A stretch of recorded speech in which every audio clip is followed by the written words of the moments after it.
Humanity is at a crossroads.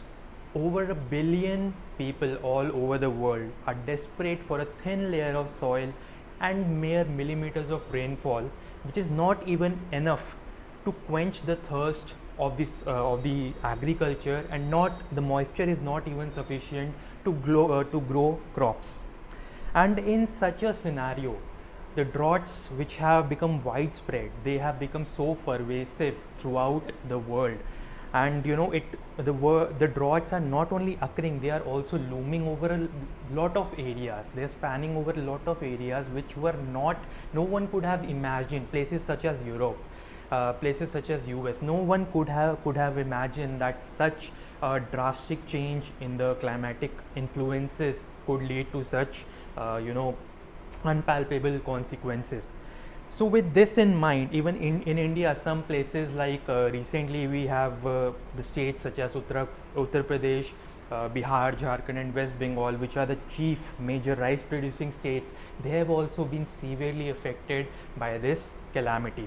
Now, whether it is natural or whether it is anthropogenic, that is no rocket science, because both the factors are now providing kind of cyclicity or a feedback loop.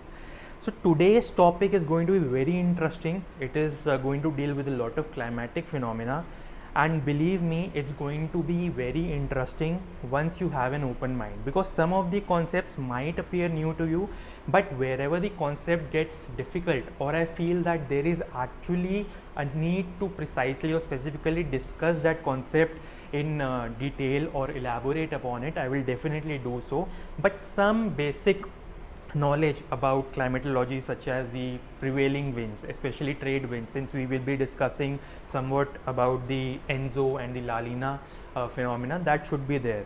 But believe me, I am going to try my best to make it as interesting. So with that in mind, although I've told you to keep an open mind, this topic we are just going to begin, and we are going to cut to the chase. And especially for you, since I've received a good response, I've decided to work even harder to make the presentation more attractive, more appealing, more informative. And visual medium is such that it not only creates a great impact on the viewer, on the audience, but it also helps you retain a lot of information which normally you might not be interested in or might find very cumbersome to remember.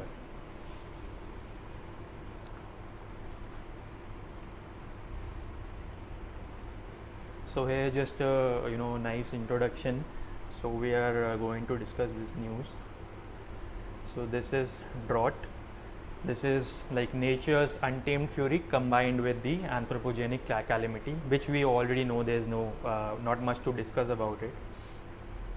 So what exactly do you mean by drought? Drought in Hindi we can easily say, okay, सूखा पड़ गया, then aridity, dryness, but these are all different. Drought is different from desertification, from aridity.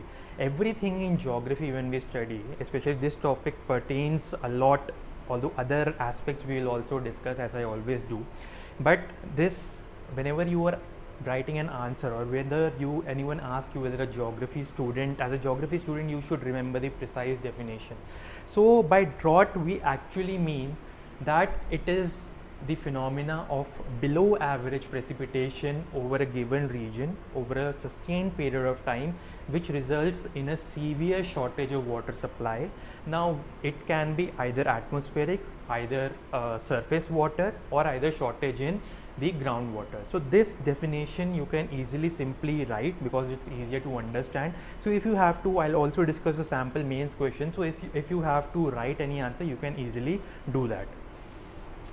So here we have you can note down the definition, although I have just, you can follow this highlighted mouse. So it's a period of below average precipitation, then resulting in prolonged shortages and atmospheric. So these 2-3 keywords, these need to be kept in mind, and once you do that, you can easily form a sentence that should not be difficult for you.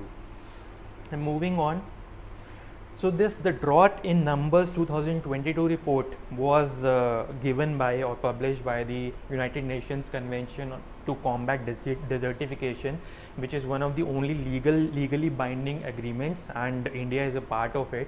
Again, the important point to note that this is COP 15. This conference of parties is different from the conference of parties under UNFCCC or the other conferences. One COP 26 which took place in Glasgow recently in Scotland, that is different. This is the COP, this is the conference of party for the UNCCD. So it has given now some aspects you can note. So here, if you note, now the frequency and duration of drought is increasing at an alarming rate, and in the 21st century, as you can easily see in the figure, 29% it has increased by a massive 29%. And drought, although is considered a slow onset of disaster, but with the increasing fluctuation and the unpredictability of the climatic changes, the advent or the prediction of drought has become near impossible, and it is one of the biggest drivers of human loss and economic prosperity. Then India has featured in this new assessment, that is 2022, and nearly 2/3 of the country is under some sort of drought, because droughts are of different types. We will be discussing about the classification also. So a lot of districts in India have suffered under the wrath of the drought. Then geographically, it has also been determined now India's drought applicability, drought vulnerability compares to that of sub-Saharan Africa. For those who don't know sub-Saharan Africa is basically, we all know the Sahara Desert, the largest desert in the world. So sub means below, and all the countries or the geographical region lying below that Sahara Desert is known as the sub-Saharan Desert. It's a geographical entity. Then again, drought, when we talk about, because I have always said or reiterated that geography forms the base, or it is a useful realm to connect various aspects like economy, polity. We'll be discussing about that also, history also. So there is a saying that without geography you are nowhere. So similarly here I have written a stat that it has resulted in the GDP reduction, the gross domestic product, the total sum, the sum of the goods, the value of the goods and services produced in a year throughout the country.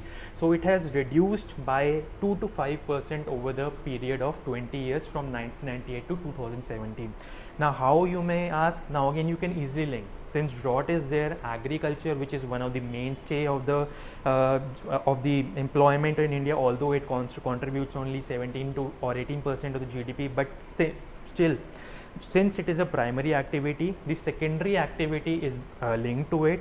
So it is the backward linkages which supports the forward linkages, and ultimately if there is not food to feed the 1.3 billion population of our country, 1.3 billion citizens of our country, then obviously the health will be affected, then they will not be able to work to their full potential, the services will get affected, the output will get affected, the educational aspect. Now you can link it with the importance of the midday meal scheme also, the Poshan Abhiyan, lot of things or lot of schemes have been promulgated, or they have been taken out by the government also. So all these things with social issues you can easily link it with. Then India's drought prone area has increased by a massive 57% since 1997, and 1/3 of India's districts have faced more than 4 droughts over the past decade, and 50 million people have been affected directly or indirectly by it. Then some 97.85 million hectares, nearly 30% of the area of our country, underwent land degradation during 2018-19. Why I am quoting these figures? You might say, these facts can be copied, no necessary. But whenever you are writing an essay, even you're writing the body of an answer, or even in the GS answer means writing, you can quote these facts so that the examiner doesn't think or speculate that you are just writing a general answer. It will help you distinguish yourself or distinguish your answer from the other candidates. Then again, drought impacts India's dominantly rain-fed agriculture. So we know that majority where the farmers cannot afford the modern technologies, that is the green revolution did not reach to a greater extent, that is quite old, but still, majority of the land, the net sown area, about 60% is drastically affected by the harmful impacts of drought.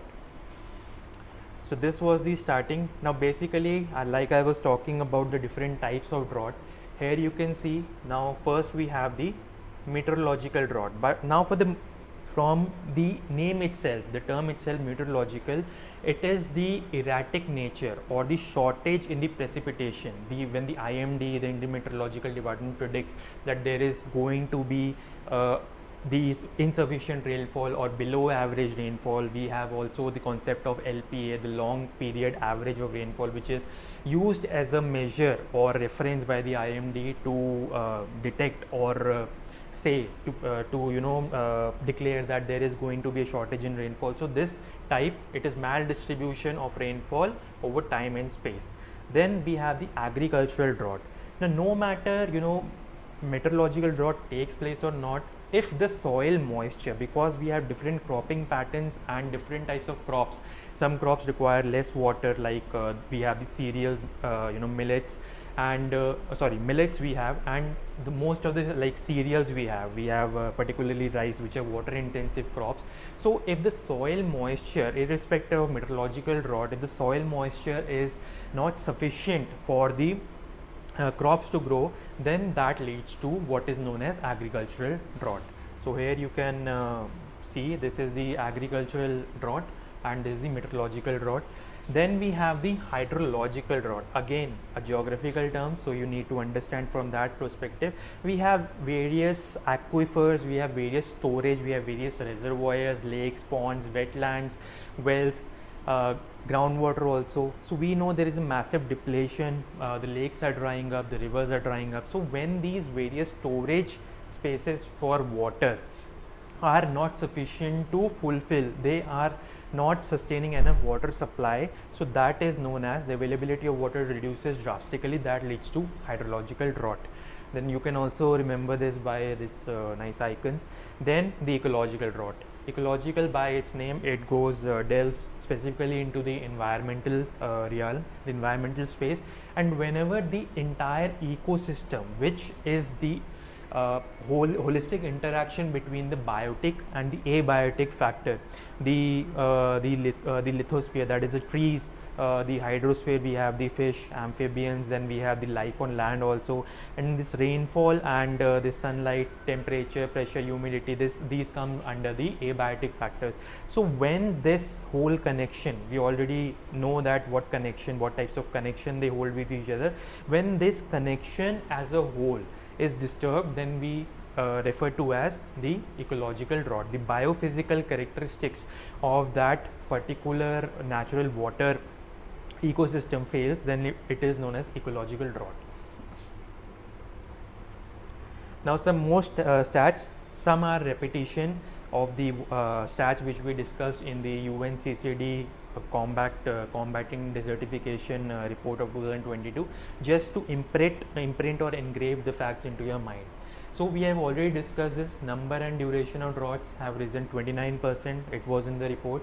Then over 1.4 billion people were affected by drought from 2000 to 2019. This is world over figure. Then we can see this nice, I have put the infographic. So 50% of the disasters which have taken place, they are weather related.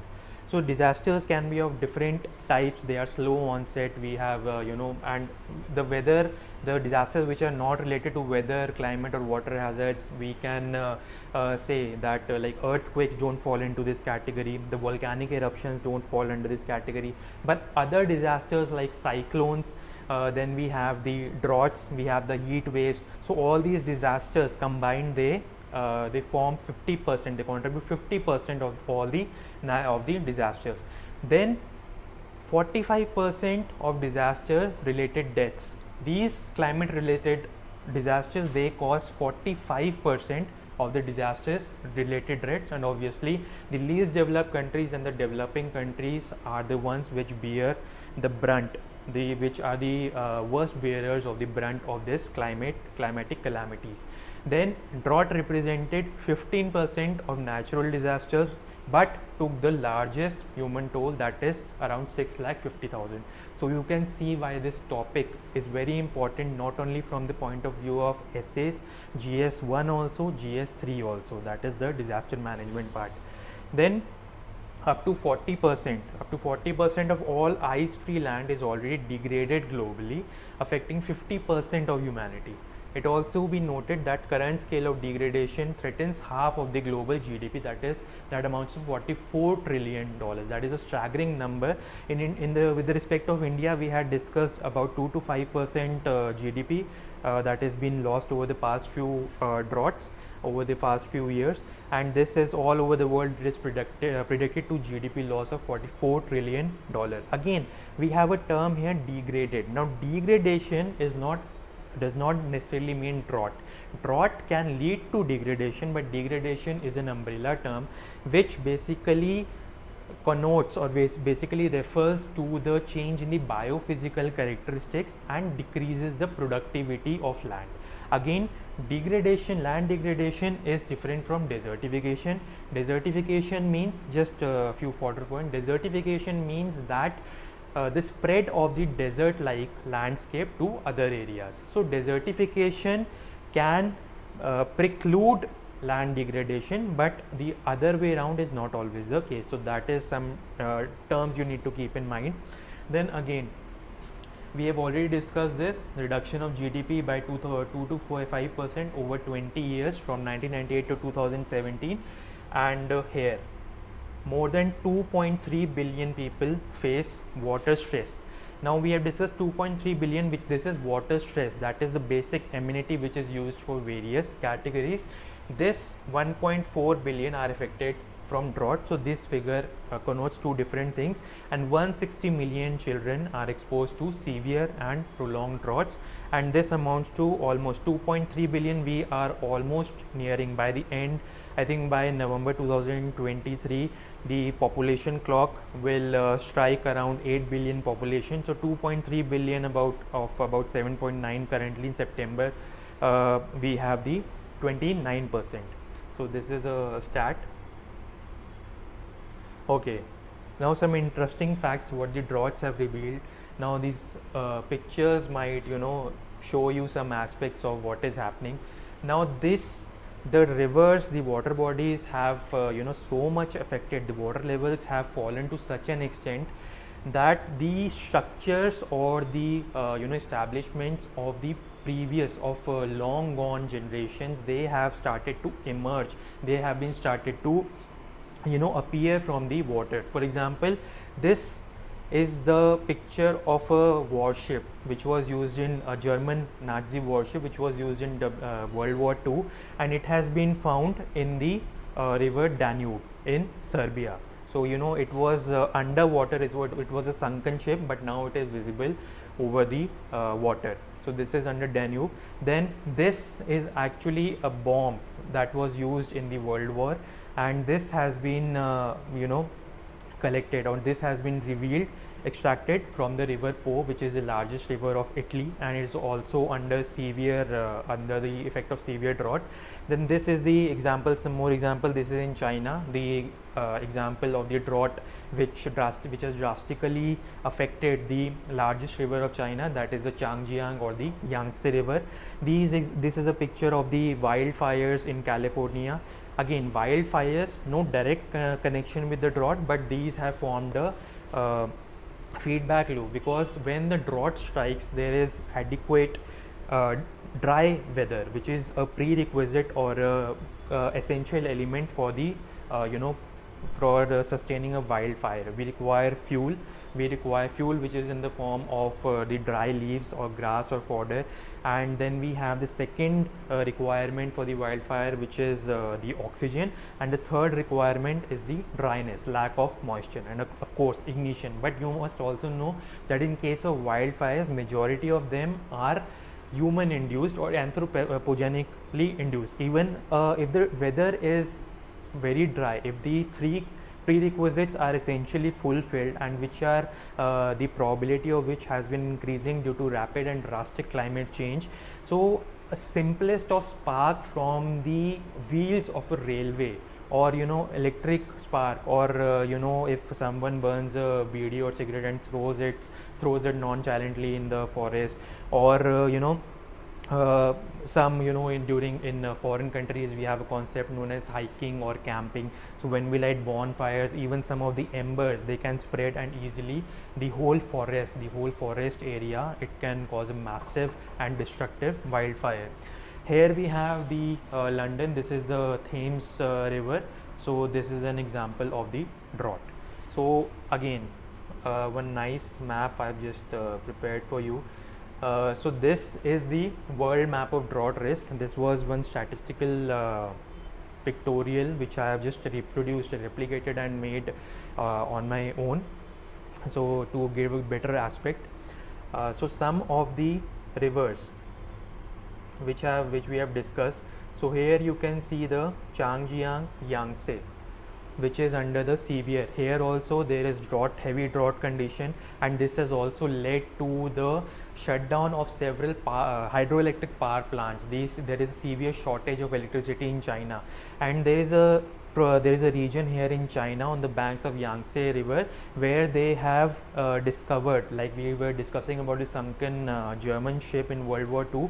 There are Buddha statues or rock islands which have been revealed when due to the fall in the river. The river water has fell to such an extent. Then here Indus river is also affected severely by drought. Recently you might have heard that Pakistan is under the severe deluge of floods. Now basically that is a different region, but the point which I am trying to make here, that the the water level has fallen drastically. That flood is basically when a lot of rainfall is taking place in a short period of time. So that river channel, or even in the urban flooding which we talk about these days on a more regular basis, these are unable to deal with the drainage systems of the rivers, the catchment areas, the channels. They are unable to deal with such a surplus amount of water, and that leads to flooding. So that is not entirely connected with droughts. The main feature of the climate change, which is mostly anthropogenically caused, is that the extent and the frequency and the severity of the climatic calamities, whether it be drought, whether it be heat waves, whether it be rainfall, they have increased. So at a place, if a normal amount of rainfall is taking place, so that will be in excess. If at one place a drought is occurring at a time, then that will be a very severe drought. Although world has already on a regular basis, periodically it witnesses drought or heat waves on regular basis, but you can see that even in countries in Europe like Spain, Italy, in UK, you might have seen pictures that people were not even able to handle 40 degrees Celsius of temperature. Now that is because they are not acclimatized to temperature in a city like Delhi or Rajasthan. So but it is saddening to know that some people even died. They were not able to adapt. And in these countries, even in Canada, in the Western Hemisphere, the use of air conditioning and the fans is very limited, so that even affected it, exacerbated or worsened the effects of that drought. Then other rivers which were in news. One, we have talked about this river Po, the World War II bomb, which was this is the largest river in Italy. Then we have the Tiber river, one of the important rivers. This is also undergoing drought. This is in Italy. Then in Danube, this is one of the important rivers of Europe. It drains into it originates in the Swiss Alps, and then it drains into the in the Black Sea. And here the sunken German ship in Serbia, it was formed. Then here we have this is the Elbe river, which is which originates in the Czech Republic, and here also we have examples of something known as hunger stones. So here in the yesteryears, long time back, when the country was dealing under the wrath of famine, so these hunger stones, these stones were engraved with some writings which have got revealed. So this is the Elbe River.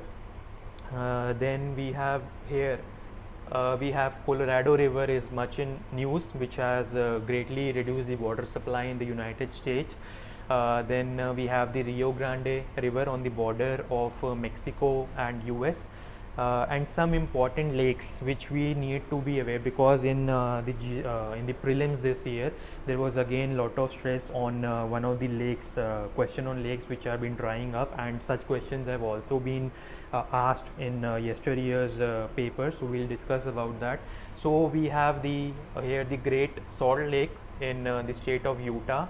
Then we have this Lake Mead, which is on the border of Arizona and Nevada. So this Lake Mead is a major reservoir on the Colorado River, and this is also drying up. And here on the this is a reservoir, and obviously with every reservoir there is a dam associated. So much famous dam which is responsible for producing electricity on the Colorado River is the Hoover Dam.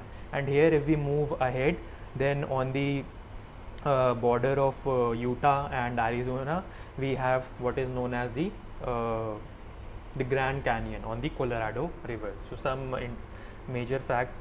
Then in Bolivia we have a lake. This is the Plateau region. We have a Lake Pupo, important for mapping also. This is under the severe influence of drought also.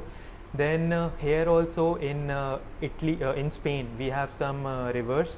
Not very major, but there is a Spanish Stonehenge, one like the one we have in England. So that has been revealed due to the massive shortage in supply. Then we have the Lake Faguibin. This was the part of the question which was asked in the prelims this year. We'll be discussing that. We have the Lake Chad. This Faguibin is in the country of Mali. Then we have the Chad on the border of Chad, and this is Niger. Then we have the Dead Sea, much in news due to the dropping sea levels on the border of Israel and Jordan.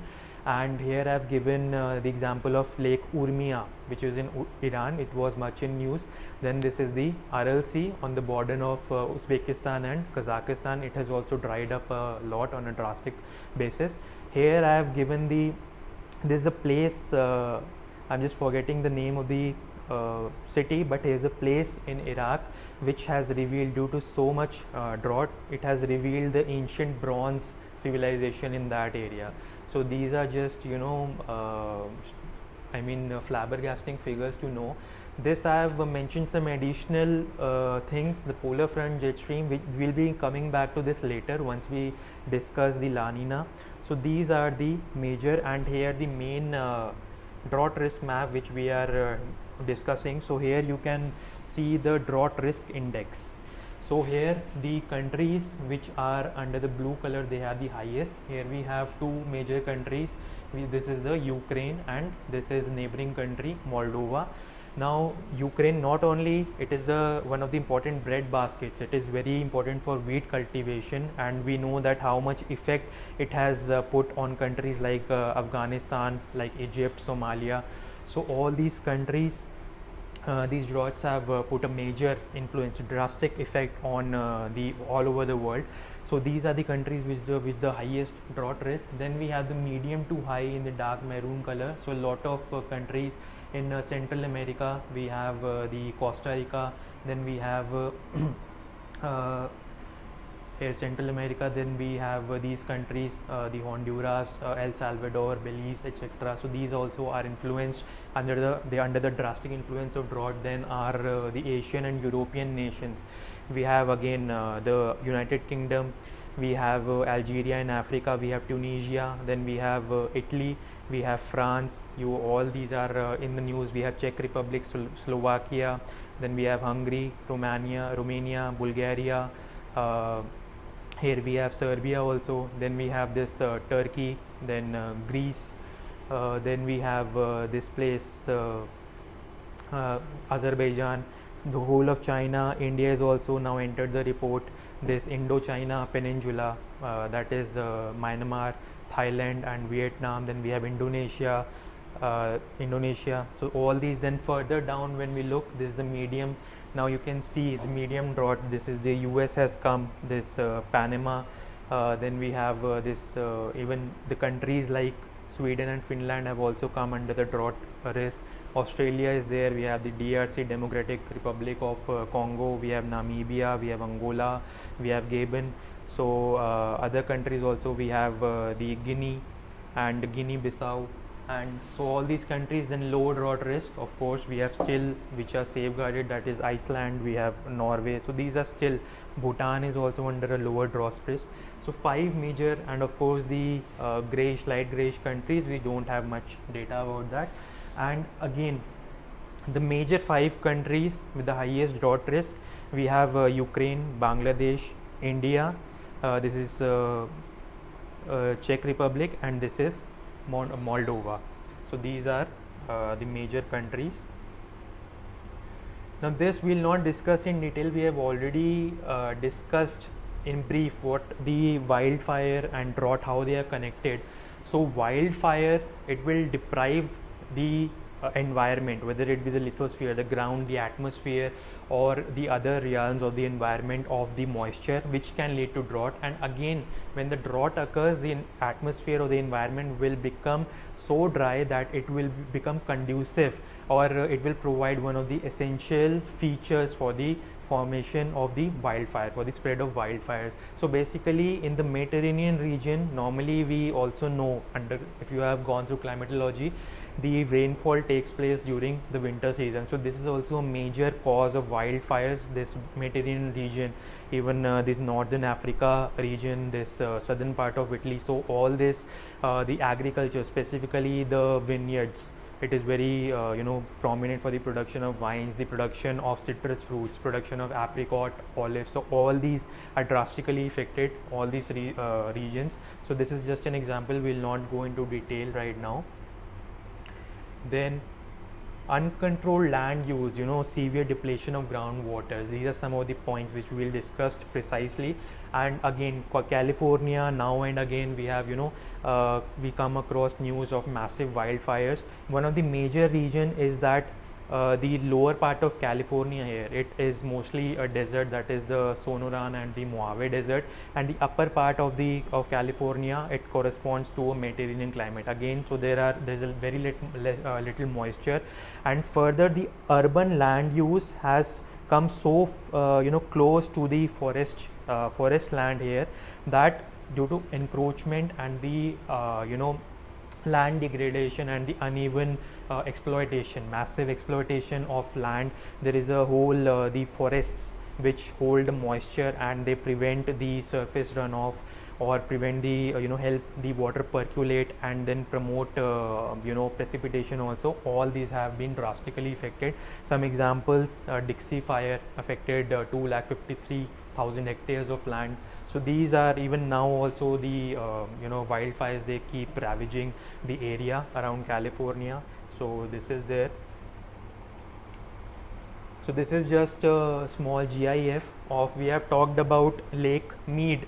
This is the Hoover Dam. We have talked about Lake Mead, which is much in news these days due to the rapid, you can see from 2000 to 2022 how this Lake Mead, the area or the volume of the water in this has reduced drastically on the Colorado River. So this is the pervasive state of affairs which is now. And again, this is a slight map of the drought prone areas. What is the reason behind these droughts? We will be discussing somewhat in detail. So you can see this California region, this Texas, Oklahoma region under the severe grip of drought and heat wave also. Okay, now we come to the basic conceptual factors. All till now I have given you plenty of news, facts, whatever is happening on the day-to-day basis, and now we discuss the major causes of droughts, because whenever you have to write an answer in mains, you just cannot go around writing a story. You need to, if a question asks you what are the reasons, how to mitigate the measures and the way forward, what steps we can take to mitigate or adapt to the drought conditions. So you the causes, we are going to go by a structure: the causes, the effects, and finally what the measures and are to be taken, and in between I'll share plenty of case studies and examples also. So we'll go from bottom to top, because as we go towards the top, this El Nino La Nina phenomena is one of the most commonly discussed and one of the most complex effects of the climatic change which is taking place, but I'll do my best to explain it in as simple basis as possible.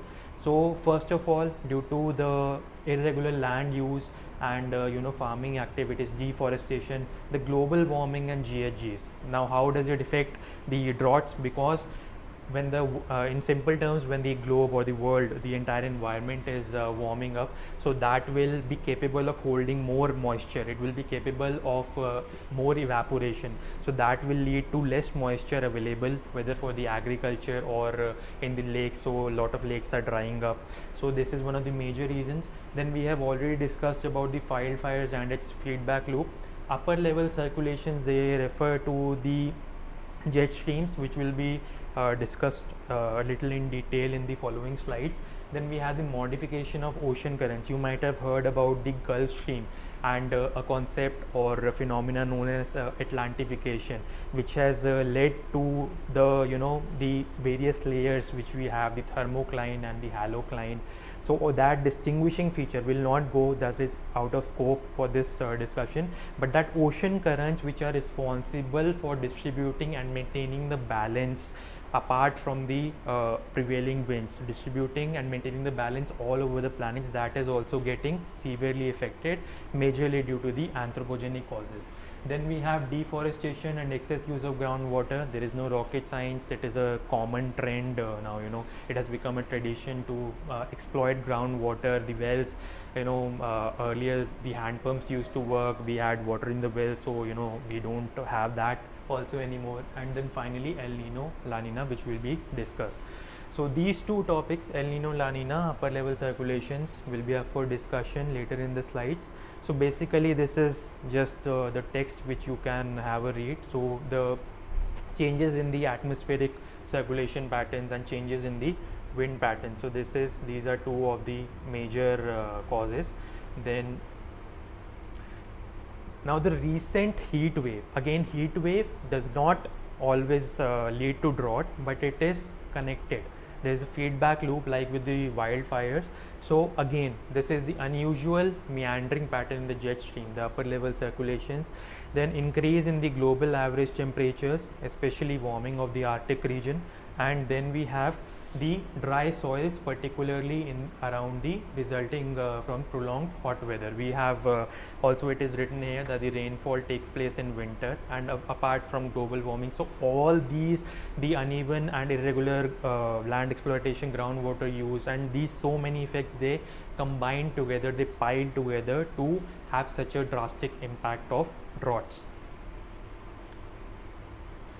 Then these I am not going to go into detail. These are just the pressure belts which will be used a bit to understand the upper level circulations or the jet streams.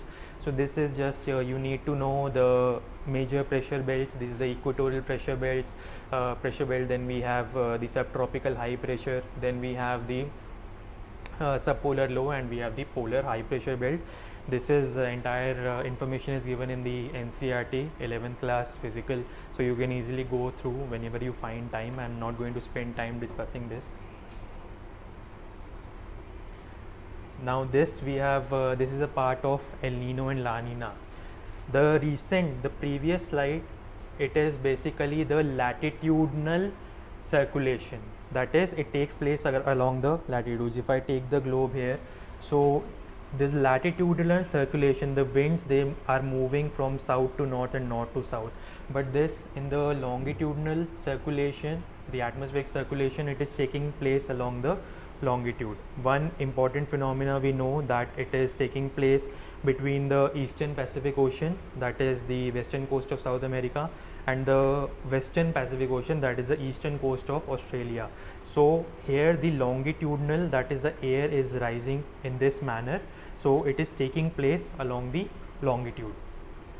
So basically, what do we mean by El Nino? El Nino, in simple terms, it is a general warming of the waters of the eastern Pacific, that is the western coast of South America. So what exactly is happening? So here in the diagram also, I was actually trying to explain it via the map. So here you can see, just focus on this yellow mouse. So this is the western coast of South America, that is Chile, Peru, and right next to Chile interior we have Argentina, and this is the eastern coast of Australia, or the western Pacific Ocean. So under normal conditions, what happens is that this is the general distribution of the water and the movement of trade winds. This is the normal the southeastern trade winds, that is they move from the southeast towards the equator, and due to the Coriolis force they move towards the west.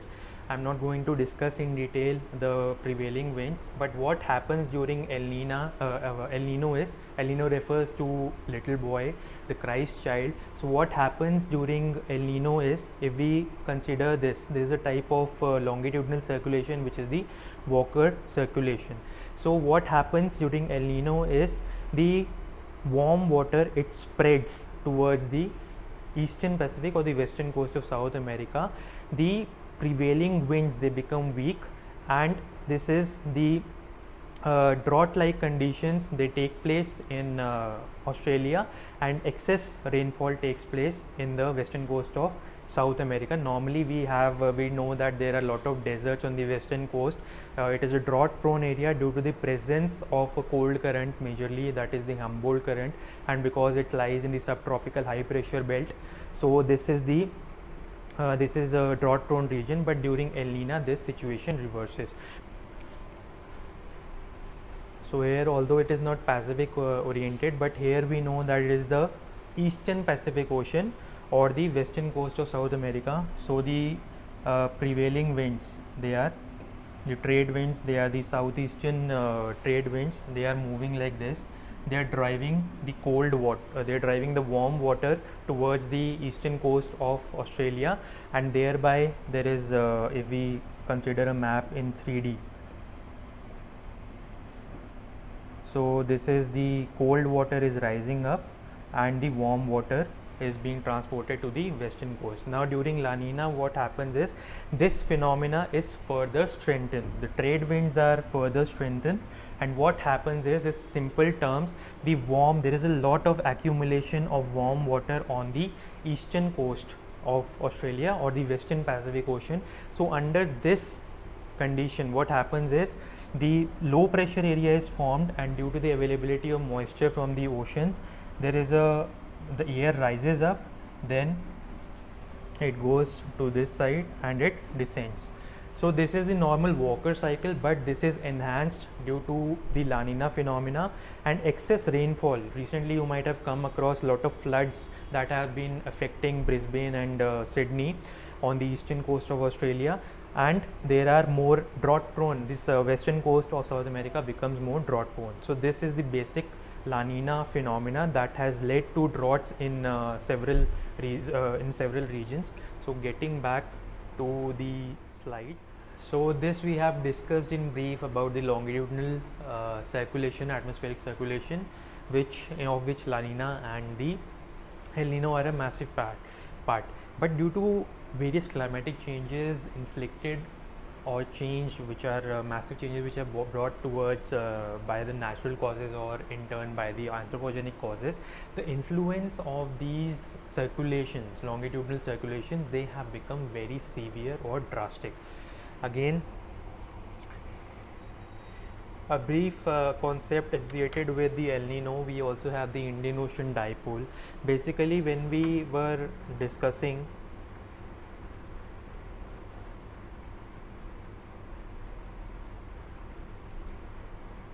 when we were discussing about the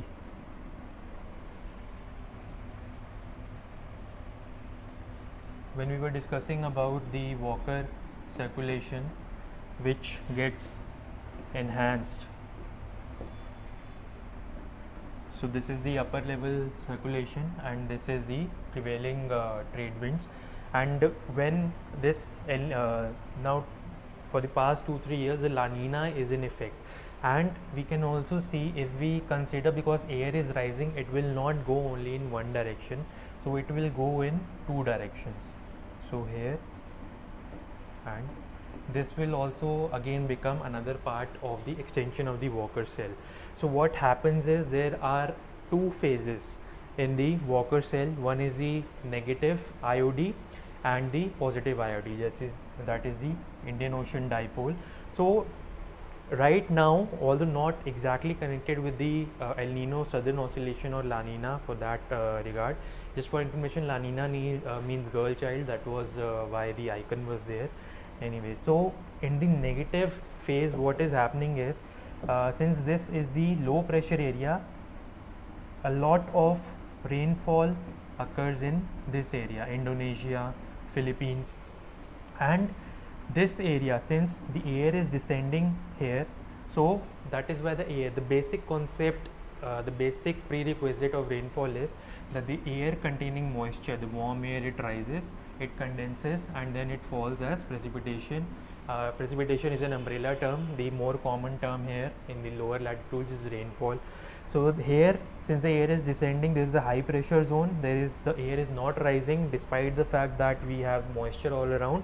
So here, since the air in the negative Indian Ocean dipole phase, which is currently in progress, this area is no rainfall is taking place. So this entire area, you might have heard about Somalia, Ethiopia, then Kenya also under the severe influence of drought.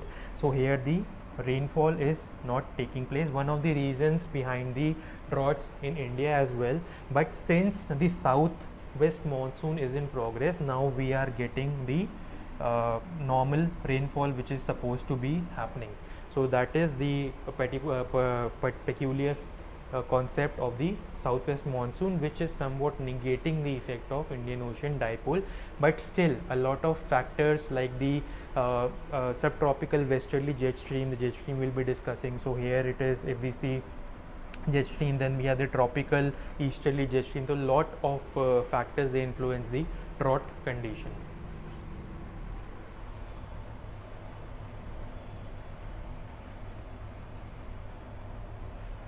So moving back to our slide.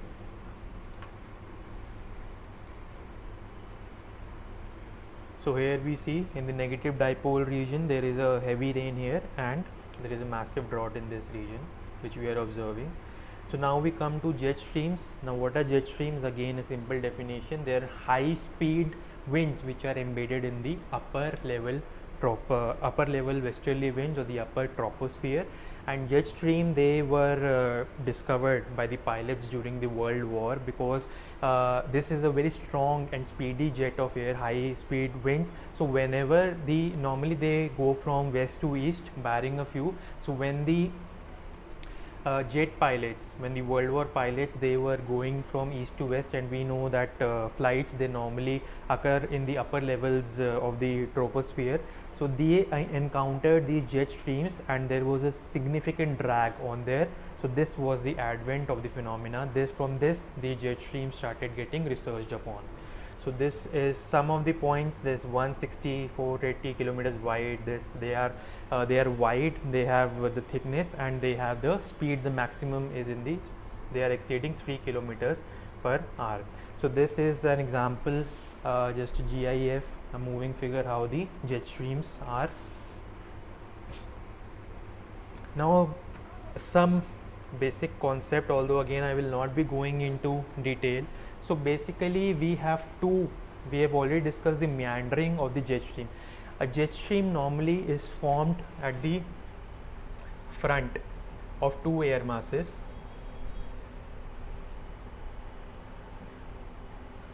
So we see that this latitude is approximately the 60-degree latitude, so 60 to 65. This is the common area of formation of the jet stream. Here we have the subtropical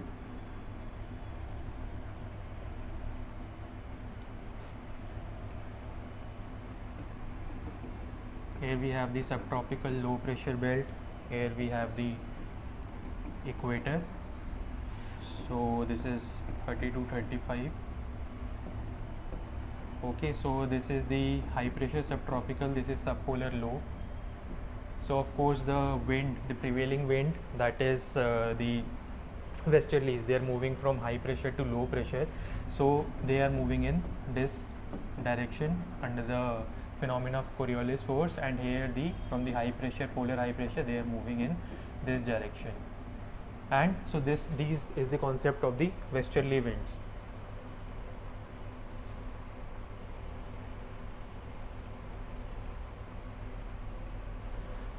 So now when we talk about the westerly winds, they are the surface level, the lower level circulations, when these jet streams are the higher or upper level circulations. Now how they are associated with droughts, we'll come to that. So you might have heard about a concept of air mass. So these are the large masses of air. These are three-dimensional masses which have a long latitudinal and wide expanse, thickness as well, and they have the horizontal properties like temperature, pressure, humidity are similar. So basically, since we have this subtropical, in simple terms, this is the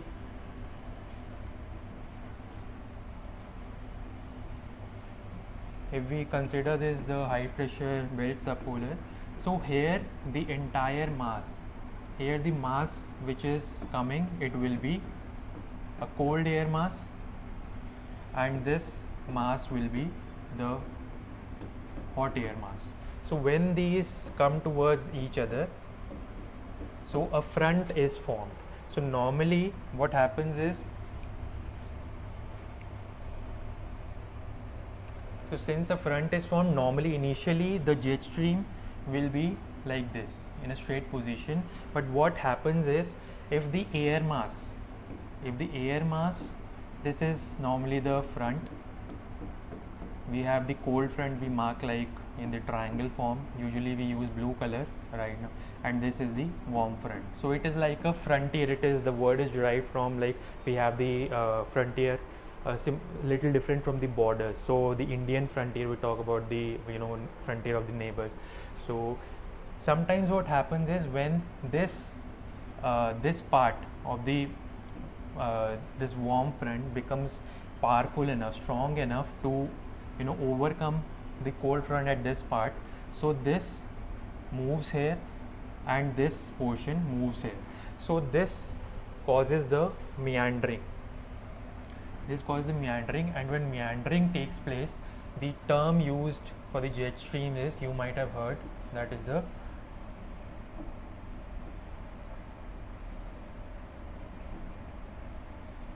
Rossby waves. Okay, so now this ridge and trough, now why the ridge and troughs are forming, I'll tell you in brief. What is happening is that this I have got from my niece anyway. So these are Lego blocks. This block, this indicates the high pressure and this indicates the low pressure. So if we consider two blocks of atmospheric pressure, is basically the weight of the air which is being exerted at the surface. So if we have two blocks,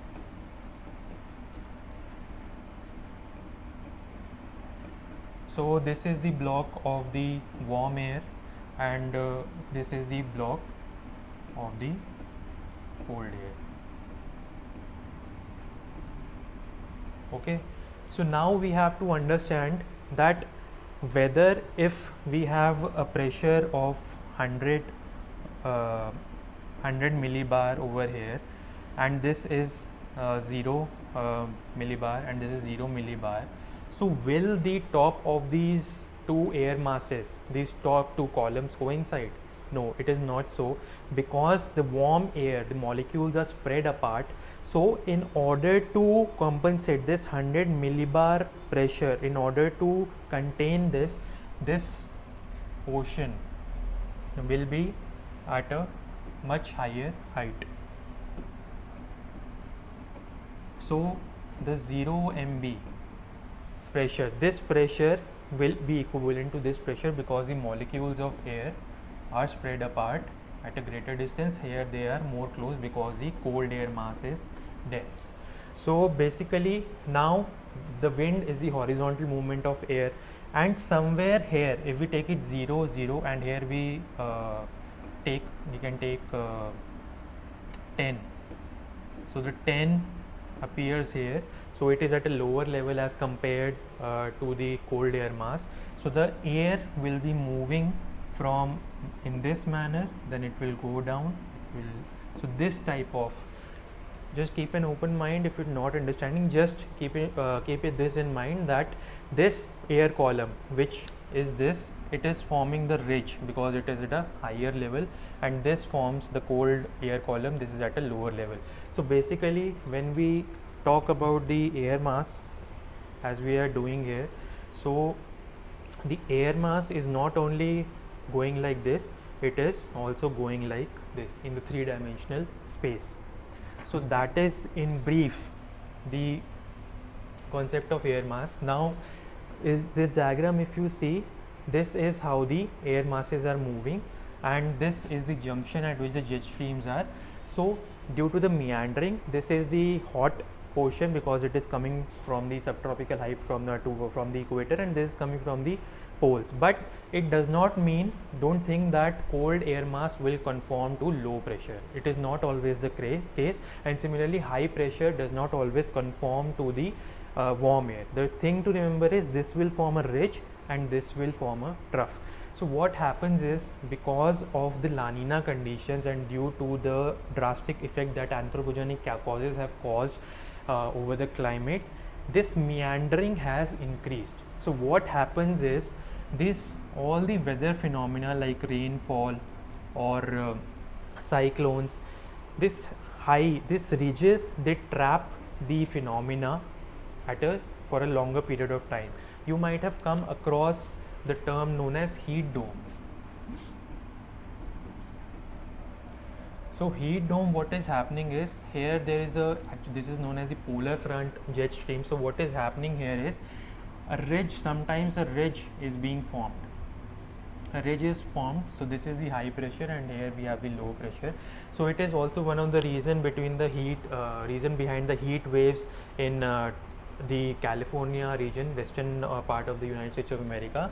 So basically we have the summer season in the northern hemisphere. The land is already warm, it is hot. So the air, since it is becoming lighter, don't consider it as high pressure or low pressure. High pressure, low pressure is relative. Here in terms of absolute temperature, for example, the air is very hot or warm, it is summer, so the air will rise up becoming light. But since there is a high pressure abroad, it will not allow the air to rise up further and then deviate. It will just trap in layman terms, it will just trap the air here and then it will push it down. So that is why there is a dome like structure which is formed where the hot air is unable to escape, and this causes the severe heat wave. This is the reason for and since during La Nina and due to various anthropogenic activities, this meandering has increased. So this structure, this has caused the severity of the heat waves, the droughts and other weather phenomena to increase. So this is the basic concept. And one more thing we have to observe is that the more meandering in the jet stream occurs when the temperature contrast between the two air masses is less. If the two jet streams are, if the two air masses are contrasting, they have a large temperature difference, then meandering will be less. Why is that? Because if we consider this subpolar low pressure belt, here the cold air mass is coming, here the hot air mass is coming. So if both are stronger in their own terms, don't think that this is warm, so it will be always weaker. In in its own terms, relative terms, these are both strong. In layman terms, no one will give it space so that the other can occupy it. But when the contrast between them, the temperature decreases, then there is a possibility of the two air masses to mix. Similarly, it is similar phenomena to what happens when we put cold water over hot water in a bucket. So if the temperature contrast is less, it will mix quite easily, frequently, but not in the case of another. So this is one of the important reasons behind the formation of droughts or wildfires.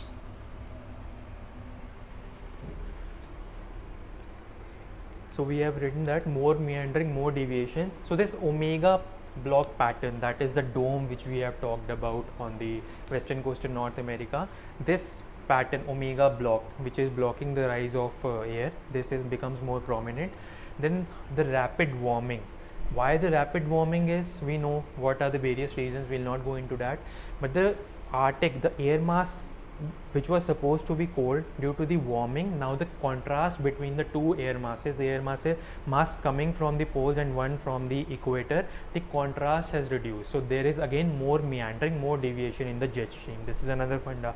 Then there is general decrease in the winds in summer. Again, another reason behind more meandering, because the northern hemisphere has a lot of land mass. So in winters there is a greater contrast, which is essential to reduce the meandering. But in summer the winds they decrease in contrast, and thereby more meandering in the jet stream takes place.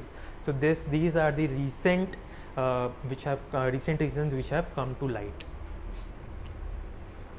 So again, this is a lot of data is here, but I'll just quickly go through it. So here we have talked about here if you follow the mouse, here we have talked about the Canadian heat dome. We have already, this is the normal characteristic. If you observe the map as a whole, this is the normal phenomena of the effects what the La Nina causes. So here we see that because the trade winds have become stronger here, I hope it is visible to you.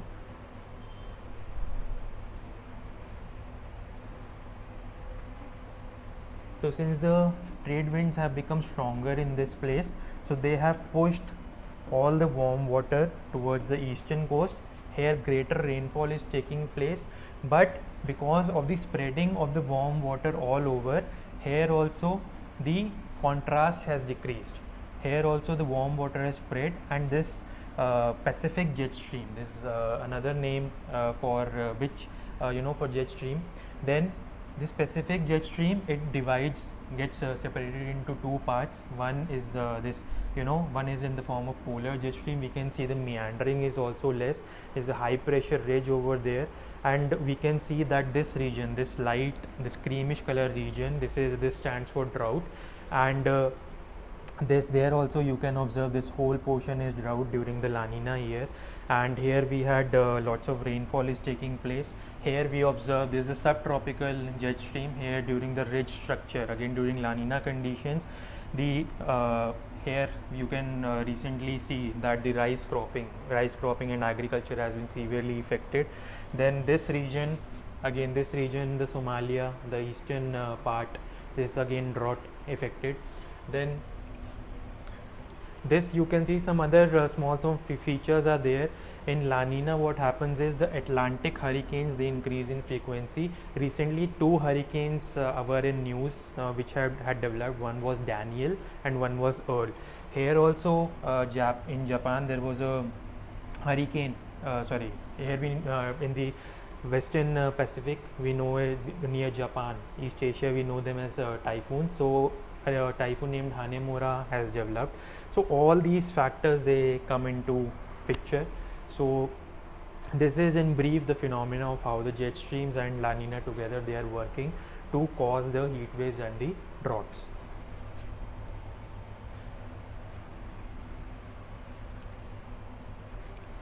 Again, I am saying if this is a little complicated for you, you can always come back with questions. You can always give your feedback or ask questions in the comment section. So this is just in brief how the onset of the monsoon takes place. I'll just quickly, this is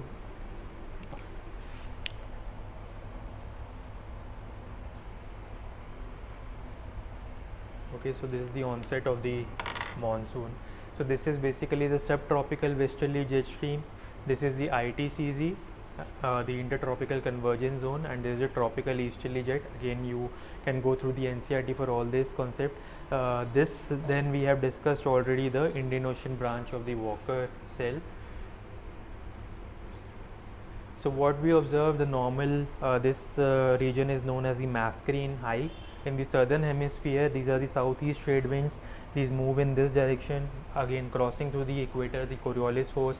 They move towards the Tibetan, this low pressure region. Then the air is light here, it rises, then it gets attracted towards here. Then this is the Mascarene High. So this is the basic phenomena. So this also leads to the formation. This ITCZ is majorly in the northern hemisphere. So this ITCZ, with the apparent movement of the sun, not only the jet streams but also the ITCZ moves north and south. So these are some of the important things to be kept in mind.